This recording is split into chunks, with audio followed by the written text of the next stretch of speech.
Hello, I'm in a mood to paint today, so I've got all my supplies ready and I'm going to get into my sketchbook and hopefully paint some lovely pictures. Let's get into it! So I've grabbed some supplies to use today. I've got a little floral porcelain palette for mixing.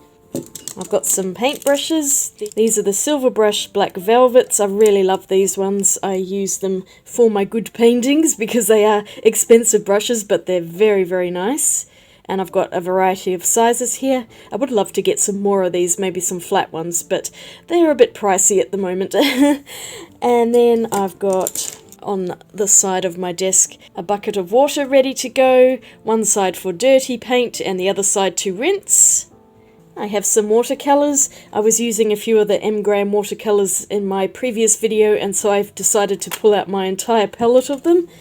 I've got them everywhere at the moment because there's some new additions. I will need to redo this whole thing at some point, but they're all just sitting in here at the moment. I've got room for maybe one more half pan of paint. And then I've got Old Faithful sketchbook here. This is the Etchr Sketchbook 100% cotton in cold press. And let's open it to a fresh new page. Here's last time's painting, so I'm going to paint over on this side. And a pencil for doing a quick sketch. And some washi tape because the edges of the sketchbook do not like being painted on. They go all funny, so I'm going to tape it off around the edges of the book and keep it nice and neat today. The washi tape was a bit too wide for my liking, so I'm letting it hang over the edges of the sketchbook just to make a slightly narrower border. I do sometimes feel like I'm wasting washi tape, just using it as a border like this and then peeling it off and chucking it away. But the problem that I have found with washi tape is that if you leave it too long, it does actually have kind of an expiry date, and the sticky adhesive will actually deteriorate over time.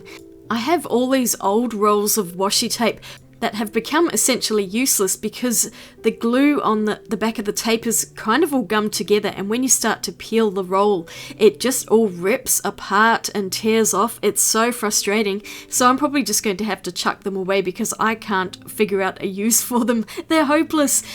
So I do my best to use up my washi tape more quickly now and not worry too much about wasting it because it gets wasted even more if you don't use it and then it has to be thrown away on the roll.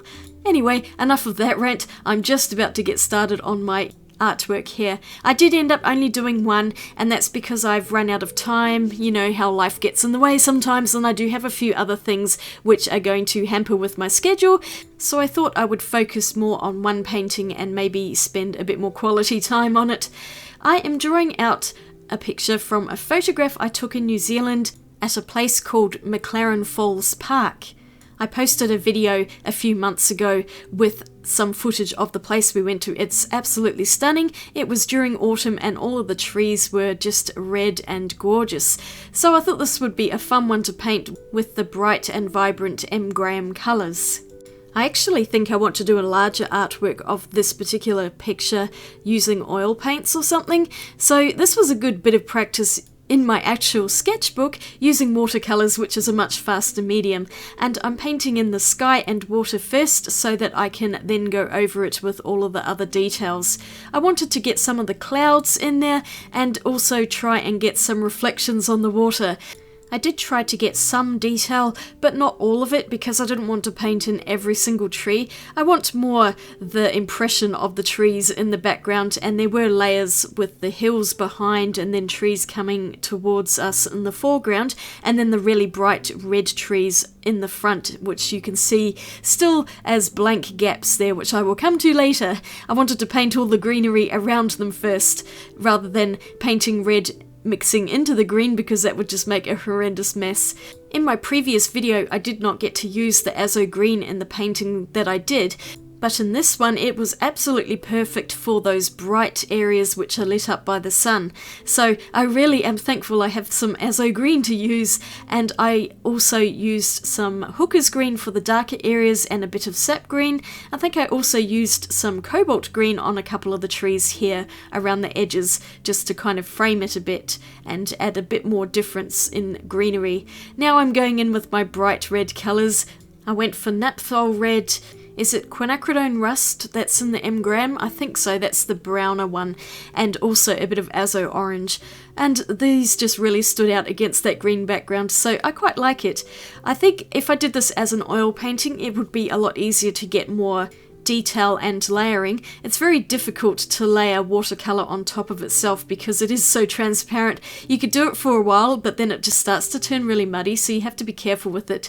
And now for the fun part, adding in the reflections. These were quite challenging and I don't know how well it worked. It's a bit blobby, but I quite enjoyed doing it. I did a wet on wet technique so that the paint would run into the paper and just kind of blur together so it's not as in focus as the top part, which is not a reflection. I don't think I quite got the placement of all of the trees right either. Never mind, it doesn't matter too much. It's more meant to be the impression of the trees in the water rather than it being exactly the same. The water was quite still, so there was a lot of reflection, and I'm just trying to blend it into the water so you can see the blue sky reflecting and then the edges of the hills. Then I waited for everything to dry and I'm painting in that single black swan that was on the water, also with its reflection, and I'm going in with some colours just to make it a bit darker in places and brighten other areas up, just adding in more detail and tidying up some of the messy spots. So I actually quite like how this painting came out. It is quite impressionistic. It's not very detailed in that you can't see every single leaf of the tree, but it is a watercolour. It is supposed to be a little bit looser.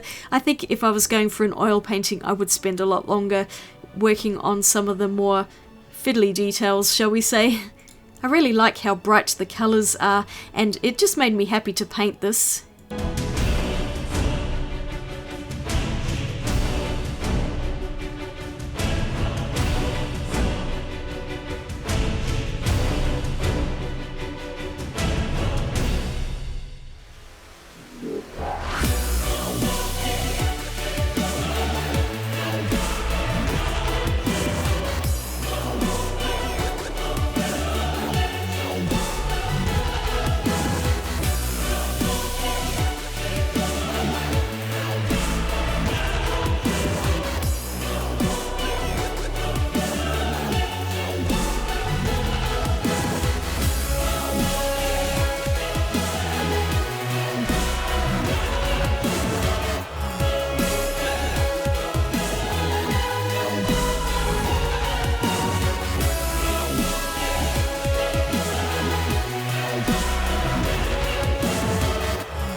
Well, I managed to do a painting, so that's a win. I've just run out of time this week with the couple of things that are happening next week, and I'm just not going to have enough time to edit, so I thought I'd at least get a small video out for this week rather than putting out no video, and I did have a nice little time relaxing and painting this. I mean, it's not the most amazing thing in the world, but I do really love the colours. The M.Graham paints are so gorgeous, and I really love using them. I'm glad I got to use my paints again. Sometimes they stay in the drawer for quite a long time and I forget about them, and then when I remember I just realise how amazing they are. Thank you so much for watching. I hope you enjoyed this little video. Sorry it wasn't longer, but sometimes I just need to take a bit of a break, and I will be back really soon with another video. So in the meantime, don't forget to give this one a thumbs up if you enjoyed it, and maybe click that subscribe button so you can see more videos, and I will see you all again really soon for my next one. Swatch you later. Bye!